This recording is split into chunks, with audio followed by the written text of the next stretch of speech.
오늘 우리가 읽은 이 고린도전서는 약 AD 53 또는 54년에 쓰인 서신입니다. 아시다시피 바울이 고린도를 향하여서 쓰었던 서신입니다. 사도행전 18장 1절 이하의 말씀에 따르면 바울은 고린도에 들러서 약 1년 6개월 동안 머물면서 복음을 전하고 이곳에 교회를 세웠습니다. 그런데 이 고린도라는 도시는 워낙 다양한 종류의 사람들이 거주하고 있었을 뿐만 아니라 온갖 죄악이 성행하는 그런 도시였습니다. 그래서 미국의 좀 유명한 주석가들은 이 고린도는 오늘날 시대의 뉴욕 또는 런던과 같은 대도시와 비슷한 도시라고 표현하기도 했습니다. 그래서인지 이 고린도 교회 안에는 아주 다양한 문제가 발생을 했었습니다. 아시는 바와 같이 교회 내의 분열, 우상 숭배, 성적인 죄악, 그리고 교인들 간의 소송을 하는 문제들이 끊이지 않았습니다. 고린도전서는 바울이 이런 교회의 문제들을 염두에 두고 썼던 서신입니다. 그래서 우리는 이 서신 안에서 바울이 그 문제들을 하나하나 다루어가는 것을 보게 되는데요. 오늘 우리가 읽은 이 고린도전서 4장도 마찬가지입니다. 여기서 바울은 고린도 교회에 있었던 특정한 문제를 염두에 두고 있었는데 그 문제는 무엇이었냐면 바로 고린도 성도들 가운데 일부가 바울의 권위에 대해서 인정하지 않고 도전을 하는 것이었습니다. 이와 관련해서 그 배경을 간략하게 말씀을 드리자면 기본적으로 고린도 교회 성도들 가운데 일부는 아주 세속적인 경향을 가지고 있었습니다. 그래서 세속의 가치와 문화에 많은 관심을 갖고 있었습니다. 특히 그들은 그 당시에 유행하던 수사적인 기교, 즉 연설자가 말을 잘하는 것에 관심이 많았기 때문에 그 수사적인 능력을 따라서 사람들을 평가하기를 좋아했습니다. 당시 고린도 교회에서 사역했던 아볼로가 거기서 인기를 얻고 또 그들의 분파 가운데 아볼로파가 형성되었던 이유도 바로 여기에 있습니다. 아볼로는 바울이 고린도 교회를 떠난 이후로 고린도에 와서 복음을 전했던 자였는데 사도행전 19장 24절에 따르면 바울은 아주 언변이 좋고 또 성경에 능통한 자였다라고 했습니다. 그는 하나님으로부터 언변이라는 은사를 받았던 것이죠. 그래서 그는 의도치 않게 수사적인 기교를 중시하는 이 고린도 성도들의 인기를 얻을 수밖에 없었습니다. 하지만 바울은 아볼로와 같지 않았습니다. 그는 아볼로만큼 언변이 뛰어나지를 못했다는 것이죠. 실제로 고린도후서 10장 10절을 보시면 당시 바울을 대적하던 사람들은 바울이 몸으로 대할 때는 약하고 그 말도 시원하지 않다고 평가를 했습니다. 고린도 교회 성도들 중 일부는 이런 바울을 보면서 그를 저평가하고 그의 권위에 대해서 의심을 품고 도전을 했습니다.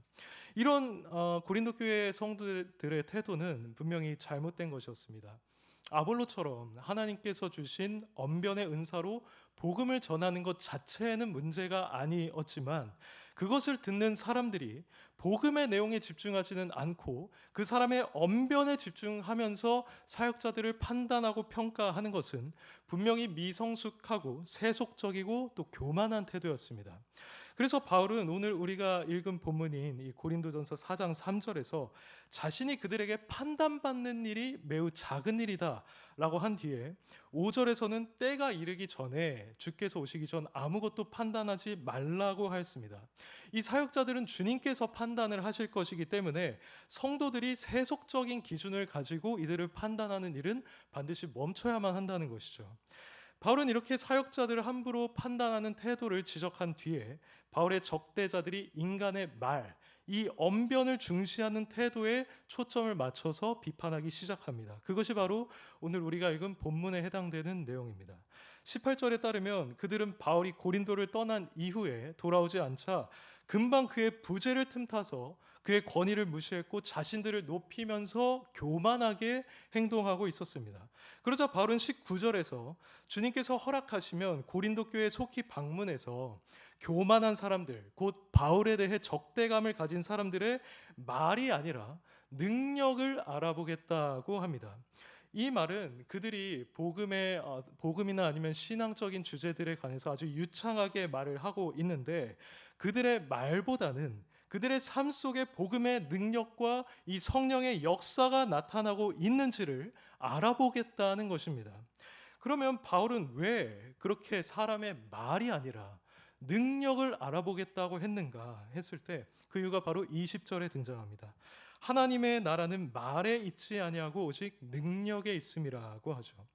우리가 이 말을 정확하게 이해하기 위해서는 여기서 말하는 하나님 나라가 정확하게 무엇을 의미하는가를 생각해 보아야 합니다. 일반적으로 우리가 하나님 나라라고 하면 미래에 우리에게 다가올 천국을 생각하기 쉽습니다. 실제로 예수님도 성도들이 나중에 예비된 나라를 상속받을 것이다 라고 하셨고, 바울도 불의한 자는 하나님의 나라를 유업으로 받지 못할 것이라고 했을 때 정확하게 그 의미로 사용을 했었던 것이죠. 그러나 이 하나님 나라라는 말이 현재 시점에서 성도들의 내면에 임하는 그 하나님의 통치를 가리키는 말로 쓰일 때도 있었습니다.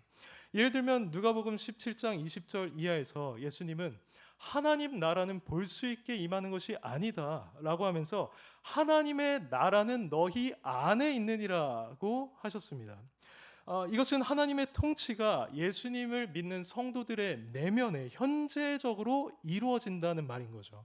또 로마서 14장 17절에서 바울은 하나님 나라는 먹는 것과 마시는 것이 아니오 오직 의와 평강과 희락이라고 하였습니다.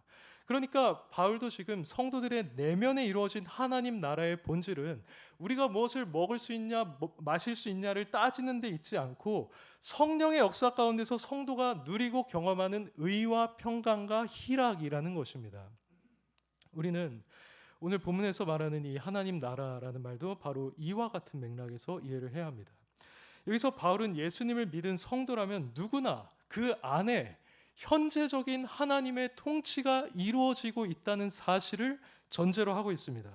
즉 바울은 모든 진실한 성도들 안에는 하나님 나라가 이미 이 안에 이루어졌다고 전제하고 있는 것입니다.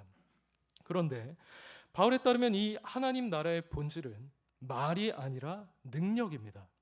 즉 누군가 말로만 유창하게 나의 내면에 하나님 나라가 임했어 라고 하는 것은 결코 충분하지가 않고 실제로 그 하나님의 능력 있는 통치에 따라서 이 내면이 거룩하게 변화된 삶이 나타나야 하고 그에 합당한 열매들이 맺혀야만 한다는 것입니다.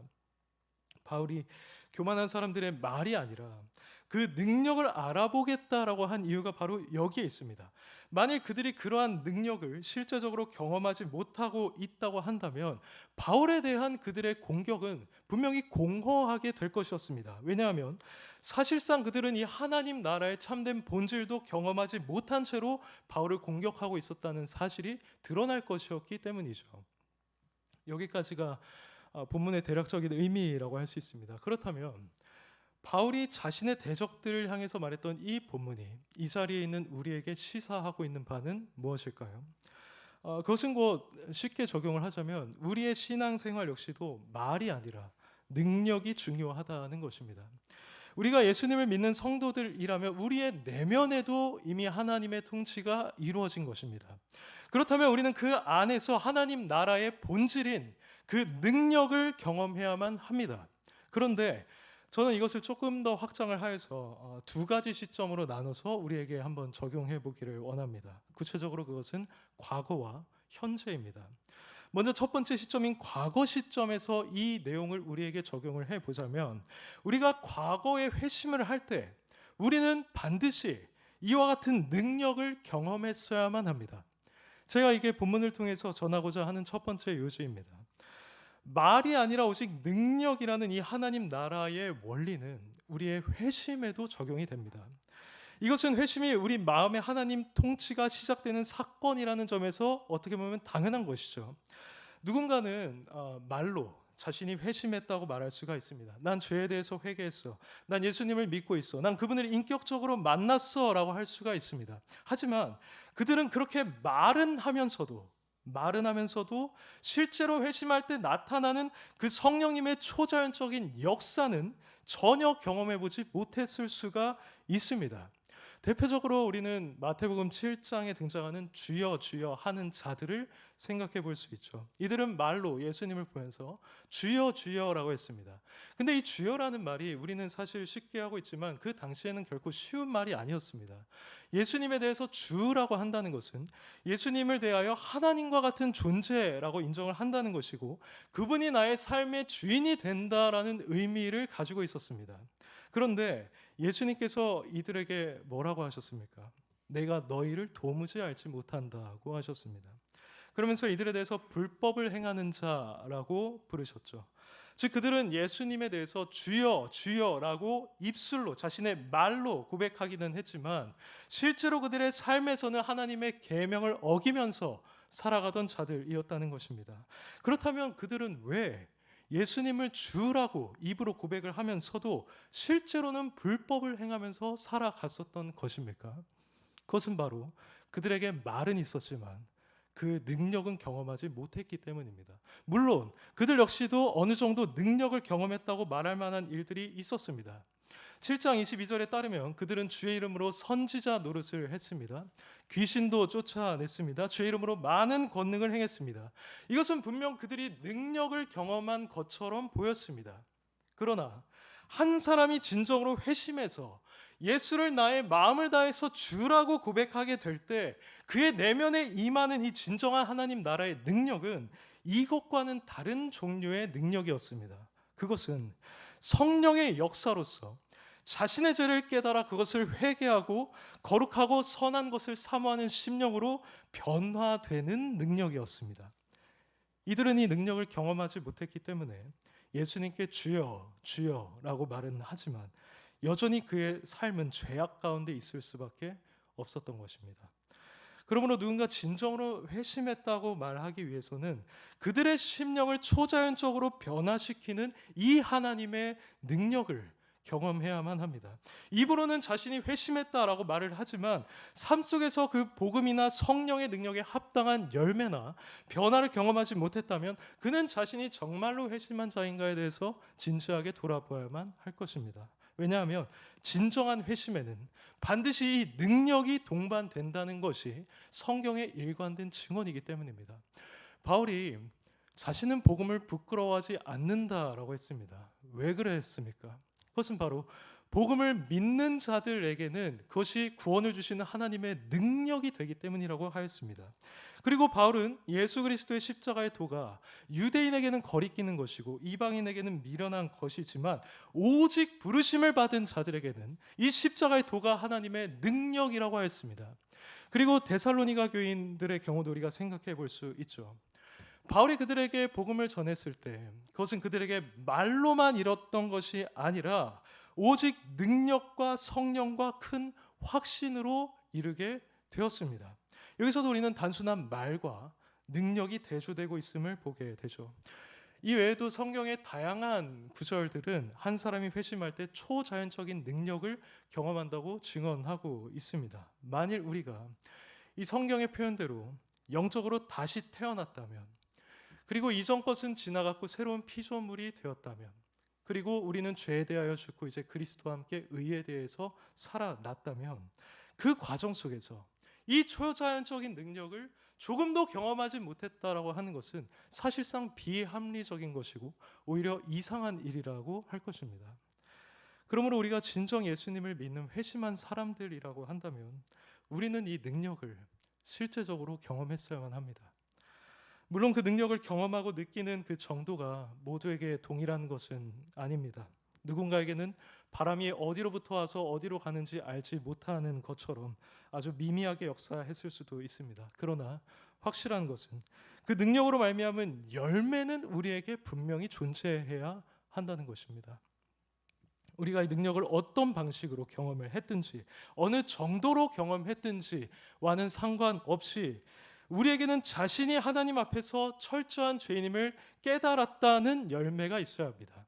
그리고 자신의 구원을 위해서 오직 예수 그리스도의 인격과 사역을 의지하고 신뢰하고 있다는 열매가 있어야 하고요. 그분을 나의 구세주로 철저히 붙잡고 있는 열매도 있어야 합니다. 뿐만 아니라 우리에게는 진정으로 하나님을 사랑하고 그분과 함께 하기를 원하는, 그분의 영광을 알고 그분을 갈망하는 열매가 있어야 하고, 이전엔 하나님의 뜻에 관심이 없었지만 이제는 정말 그것에 관심을 가지고 기쁜 마음으로 순종하는 열매가 있어야 합니다.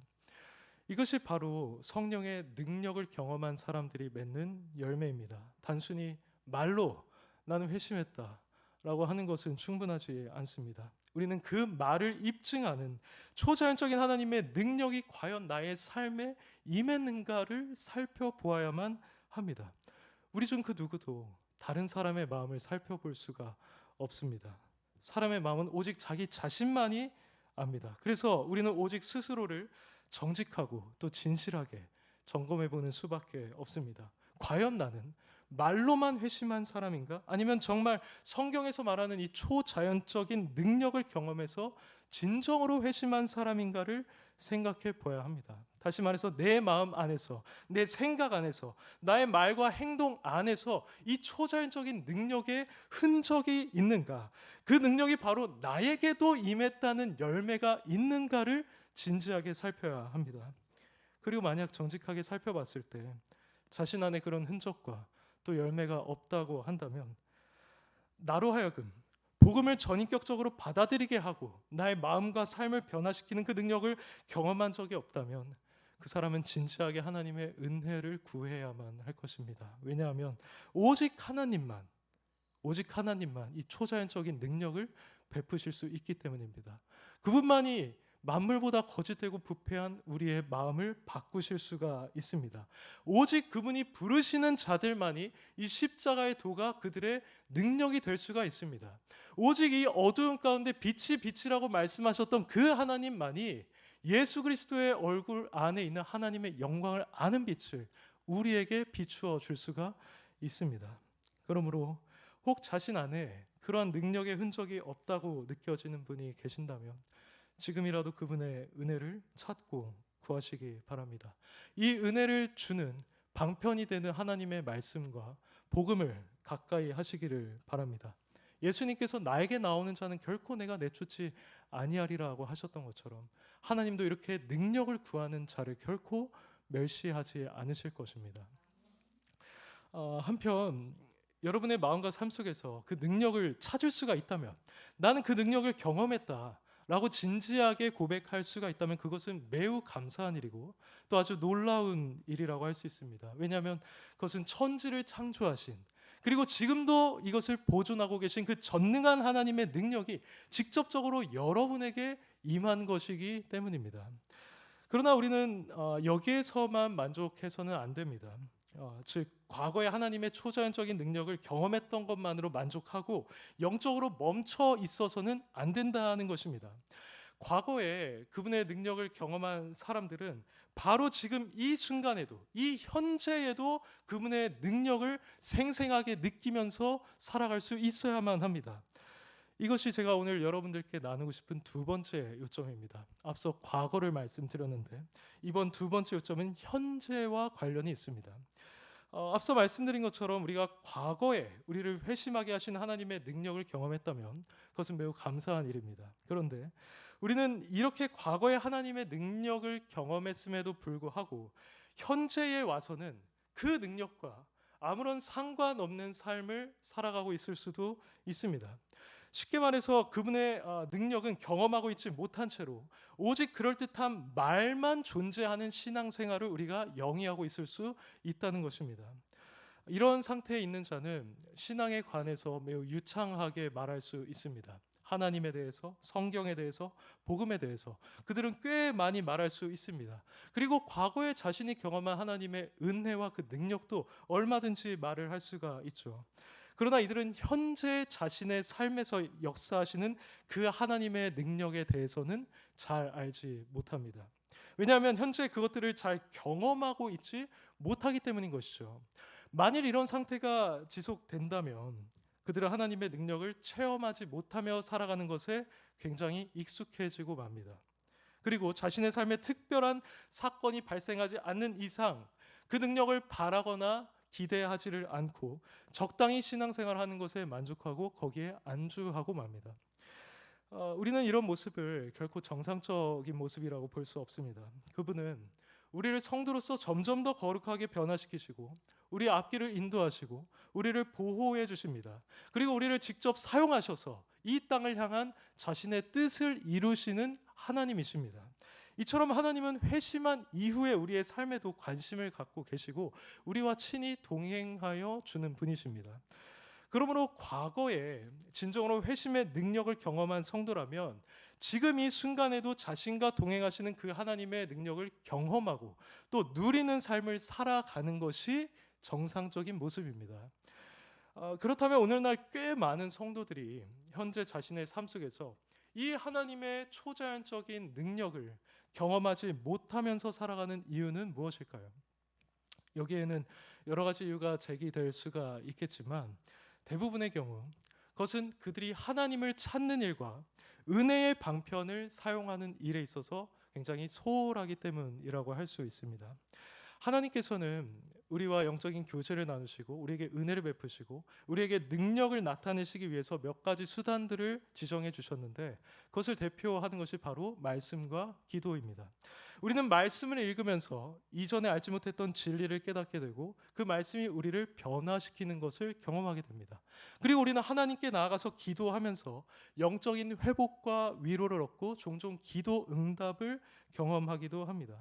이러한 일들이 바로 이 현재 시점에서 우리가 하나님의 능력을 경험하는 일들입니다. 그런데 만약 우리가 현재 자신의 상황에 그저 안주하면서 하나님을 전혀 찾지 않고 이렇게 은혜의 수단 사용하는 일을 소홀히 한다면 그만큼 우리를 향한 하나님의 능력을 경험할 가능성이 낮아지는 것은 매우 자연스러운 현상입니다. 그리고 이런 현상이 계속 지속이 되면 우리는 영적으로 정체되거나 침체될 수밖에 없고 하나님의 영광을 위해서 능력 있게 쓰임 받는 삶을 살아갈 수도 없습니다. 그래서 혹시나 우리가 지금까지 이런 신앙생활을 해오고 있었다면 우리는 돌이켜야만 합니다. 우리가 말로만 회심했다고 하는 것이 충분하지 않았던 것처럼 단순히 우리의 신앙생활도 그저 신앙에 관한 말만 하는 수준에 머무는 것도 결코 적절하지 않고 충분하지가 않습니다.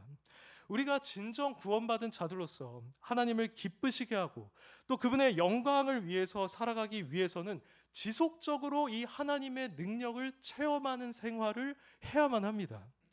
이를 위해서 우리는 말씀과 기도를 통해서 부단히 그분을 찾고 그분으로부터 오는 은혜와 능력을 사모해야 하는 것이죠. 제가 여기서 말하는 능력이라 함은 사실 다양한 것들을 포함할 수가 있습니다. 우리의 삶을 세밀하게 인도하시는 은혜, 우리를 돌보시고 보호하시는 은혜, 또 때로는 우리가 필요한 것이 있을 때 공급해 주시는 은혜들이 바로 이런 능력에 포함이 됩니다. 근데 저는 지금 이 능력이라는 말을 우리의 심령을 더 거룩하게 하시고 진리를 깨닫게 하시고 또 성령으로 충만하게 하시는 능력이라는 의미로 사용하기를 원합니다. 왜냐하면 바로 이 능력이야말로 우리로 하여금 참된 그리스도인으로서의 삶을 살아가게 하는 원동력이 되기 때문입니다. 바울은 성도들이 신앙생활을 하는 동안 하나님의 은혜를 받으면 이 능력을 경험하게 된다는 사실을 잘 알고 있었습니다. 이것은 그가 했던 기도를 통해서 좀 발견할 수가 있는데요. 그의 기도는 에베소서, 빌립보서, 골로새서에 잘 나와 있습니다. 근데 여기서 그의 기도는 이렇습니다. 그는 성도들이 성령을 통해서 하나님과 그분의 뜻을 더 알게 되기를 기도했습니다. 그리고 영적으로 성장하게 해주시기를 기도했고요. 의의 열매가 가득하기를 또 그들이 가진 소망과 그들의 영광의 풍성함이 어떠한 것인지를 더 알게 되기를 간구했습니다. 그리고 그들의 속사람을 성령의 능력으로 강건케 해주시기를 기도했고 그리스도의 사랑의 너비와 길이와 높이와 깊이를 더 깨닫게 해주시기를 기도했습니다. 여기서 우리가 명심해야 할 것은 이러한 바울의 기도가 결코 공허하거나 아니면 형식적인 것이었다는 것입니다. 그는 자신이 섬기는 이 성도들이 단순히 듣기 좋은 그런 기도문을 여기에 적어둔 것이 아니었습니다. 그는 자신이 한 이 기도가 하나님의 능력에 의해서 응답받게 될 것이라는 사실을 믿었습니다. 그래서 자신이 기도하는 이런 영적인 역사들이 하나님의 능력으로 말미암아 성도들의 심령 가운데 실제로 일어나게 될 것임을 그는 믿었습니다. 그리고 실제로 지난 2000년 기독교 역사 가운데서 수많은 사람들이 이러한 하나님의 영적인 역사, 그 능력을 경험해 왔습니다. 사도들을 한번 생각해 보겠습니다. 오순절날 성령께서 사도들에게 충만하게 임하셨을 때 그들은 어떤 사람이 되었습니까? 그들은 바울의 기도처럼 이전보다 하나님이 어떠한 분이신지 더 잘 알게 되었고 그분의 말씀을 이해하는 데 있어서 훨씬 더 탁월한 역량을 보였습니다. 평생을 업으로 일했던 베드로가, 그리고 예수님의 십자가 의미도 이해하지 못했던 베드로가 이 성령의 임재를 경험하였을 때 그 누구보다도 이 구약의 말씀을 자유자재로 인용하면서 복음을 증거했다는 사실이 이 점을 잘 보여주고 있습니다. 그리고 베드로를 포함한 제자들은 본래 사람들이 두려워서 예수님을 떠났던 자들이었습니다. 그렇지만 성령께서 그들에게 임하셨을 때 이 바울의 기도처럼 그들의 속사람이 강건하여져서 더 이상 이 사람과 핍박자들의 공격을 두려워하지 않게 되었습니다. 이처럼 각 사람의 심령을 이전보다 더 거룩하게 변화시키고 능력으로 옷 입혀주는 이 능력, 이것은 사도들만 경험한 것도 아니었습니다. 그들 이후에 존재했던 초대교회 성도들은 어땠습니까? 로마 황제가 그들을 핍박했을 때 그들은 그것을 담대하게 받아들였고 소망 가운데 기꺼이 순교의 자리에 나아갔습니다. 대표적으로 이그나티우스가 사자에게 물려서 순교할 때 이렇게 고백했다고 전해지죠. 불이여 오소서, 사탄의 잔인한 고문이여 오소서, 다만 내가 예수 그리스도에게 이르게 하소서라고 했습니다. 그는 그 마음에 하나님 나라에 대한 소망과 예수 그리스도에 대한 사랑이 이미 충만하게 거하고 있었던 것입니다. 이들 외에도 우리가 친숙하게 알고 있는 종교개혁가들, 청교도들, 유명한 복음 전도자들, 설교자들, 선교사들, 그들의 삶을 여러분 한번 읽어보시기를 바랍니다. 하나님께서 이들에게 성령으로 역사하셨을 때 하나님에 대한 이들의 이해는 매우 심오해졌고 그들의 삶의 의의 열매는 가득히 맺혔습니다. 또한 이들은 자신을 향한 그리스도의 사랑에 사로잡혀서 그분을 위해 기꺼이 목숨까지도 내려놨고 그 보이지 않는 영원한 나라를 진심으로 사모했습니다. 이들이 이런 삶을 살아갈 수 있었던 것은 다름이 아니라 그들의 영혼에 지속적으로 능력으로 역사하셨던 그 하나님 때문이었습니다. 바울이 성도들을 위해서 기도했던 그 내용들이 이들에게 있어서는 실제적으로 이루어졌었던 것입니다. 사랑하는 성도 여러분, 이것은 오늘날 우리에게도 일어날 수 있는 일입니다. 우리도 회심 이후 이 신앙생활을 영위해 나감에 있어서 우리 영혼에 직접적으로 역사하시는 이 하나님의 능력, 우리의 말이 아니라 하나님의 실제적인 그 능력을 우리도 경험할 수가 있다는 것입니다. 우리도 하나님에 대해서 더 알아갈 수 있습니다. 단순히 그저 문자적으로 아는 것이 아니라 경험적으로 그분을 알아갈 수가 있습니다. 또 우리도 하나님 나라에 대한 소망으로 풍성해질 수가 있습니다. 그래서 바울이 고백한 것처럼 내가 그냥 이 세상을 떠나서 주와 함께 있는 것이 더 낫다라고 고백할 정도로 말이죠. 그리고 여러분들 또한 그리스도의 사랑의 너비와 길이와 높이와 깊이를 깨달아서 그분이 정말 날 이렇게 사랑하셨단 말이야 라고 하고 눈물을 흘리게 될 수도 있습니다. 그리고 여러분에게 하나님이 능력을 주신다면 여러분들에게 주어진 그 은사를 훨씬 더 잘 활용하게 되어서 지금보다 더 많은 이들에게 선한 영향력을 미칠 수가 있고 여러분들이 속한 이 교회에서 여러분이 맡겨진 일들을 잘 수행함으로써 이 교회를 든든히 세워갈 수도 있습니다. 이것들은 바로 지금도 살아계셔서 역사하고 계시는 그 하나님의 능력에 의해서 이루어지는 일입니다. 우리가 그분의 능력을 찾고 구할 때 그분의 이 능력을 우리에게 베풀어 주십니다. 이것은 실로 초자연적인 방식으로 우리에게 다가옵니다. 우리도 알지 못하는 아주 신비하고 오묘한 방식으로 우리 영혼이 강건하게 되고 우리가 더 거룩하게 변화되는 것을 우리는 체험하게 됩니다. 그래서 본인이 이것을 직감합니다. 이것은 내가 가질 만한 마음이 아닌데, 내가 마음을 아무리 이렇게 바꾸려고 해도 난 되지 않았는데 어떻게 내가 이런 마음을 가질 수가 있는 것이? 내가 어떻게 그리스도를 이렇게 사랑할 수가 있는 것이고 내가 어떻게 그분의 영광을 위해서 이렇게 나 자신을 버리면서까지 살아갈 수가 있는 것이라고 그들은 직감하게 됩니다. 만일 이것이 사실이라고 한다면 정말로 하나님이 살아계시고 그분의 능력이 바로 이 현재에도 우리에게 임하고 있다고 한다면 우리는 분명히 하나님의 영광을 위해서 살아가야 할 자들로서, 그리고 그리스도의 제자들로서 이러한 능력을 열렬하게 사모해야 하지 않겠습니까? 그래서 우리도 저 사도들처럼 하나님 나라에 대한 소망과 그리스도에 대한 사랑으로 충만해서 그분의 나라를 위해서 아주 능력 있게 쓰임 받기를 원해야 하지 않겠습니까? 이 능력을 체험하면서 나아가는 삶이 현재 그 마음 속에 하나님 나라가 이루어진 자에게 합당하다는 것은 너무나도 분명합니다. 바울이 본문에서 말하듯이 하나님 나라는 말에 있지 아니하고 오직 능력에 있습니다. 이 능력을 경험하는 것이 우리 안에 이미 이루어진 이 하나님 나라의 본질이라는 것입니다. 그러므로 우리는 절대 유창한 말로만 유지되는 신앙생활에 머물러서는 안 됩니다. 경건의 모양은 있지만 경건의 능력은 결여되어 있는 그런 자들이 되어서는 안 됩니다.